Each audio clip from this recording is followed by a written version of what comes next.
Good day, I'm Stephen McHugh, and this is your JIS news for Monday, March 16. The 7 and 8 miles community of Bull Bay and St. Andrew is now under quarantine to contain the spread of the coronavirus COVID-19.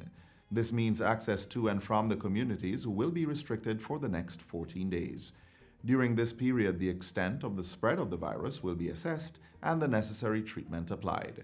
Prime Minister Andrew Holness gave the declaration order on Friday, designating the entire island a disaster area under the Disaster Risk Management Act.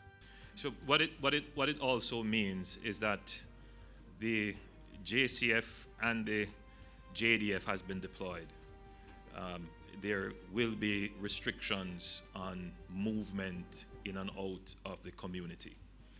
The Ministry of Health has made provisions to provide food packages, water supply where necessary, obviously medicine. We're not treating this like a curfew. And I want the citizens there to feel that the state is imposing a security cordon on them. This is for their own benefit as well as for the rest of Jamaica's benefit.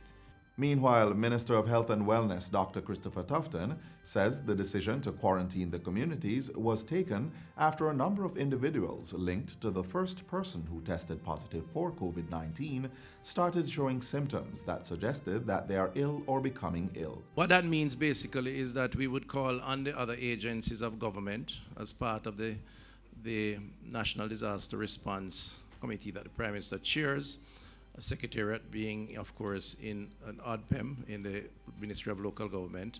So the Constabulary, the JDF, the Ministry of Labor, of course, Ministry of Health, and other agencies to work with the community in a way that would minimize movement outside of the community, give all the necessary support to the community members, but effectively, that community would be under a quarantine situation. Health workers have been deployed in the 7 and 8 miles communities to do temperature checks and collect data, which include travel history or contact with persons with recent travel history. We really want to support the community, and as I said, health education, providing the necessary medical support as needed. So we will be in constant communication. We will be there on the ground as well, in constant communication with the security forces, with the JDF and the JCF, to identify persons who may be ill, to reach them early, and to be able to offer them assistance.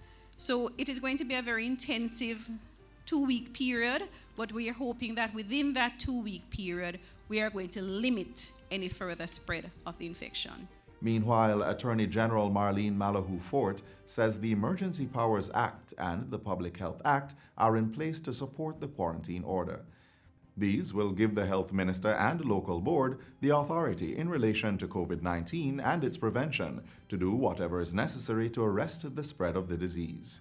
The Public Health Act, again, authorizes the medical officer health or persons authorized in writing by the Minister of Health or the local board the right of entry upon any private premises to take action considered necessary in the interest of public health. So it means... Say that in standard, right, in standard which Jamaica. means that if there is suspicion that something is happening in your private places, the minister may authorize entry there to investigate.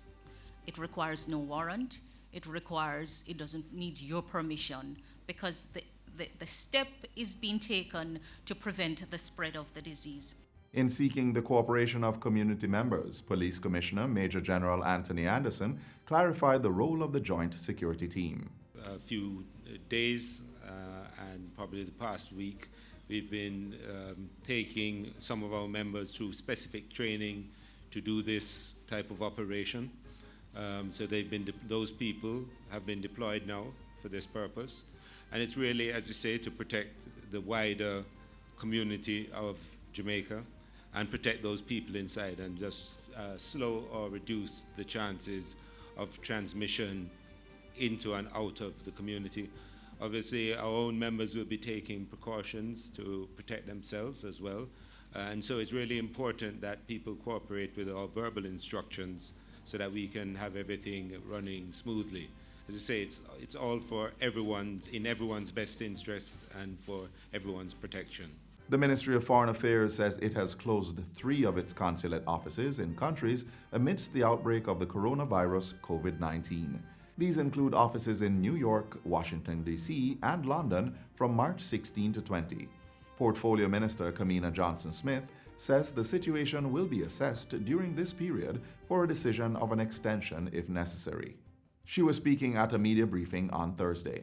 This is a precautionary measure to protect persons from spreading the virus by limiting nationals having to gather to access services in person and, of course, the transit to our relevant missions.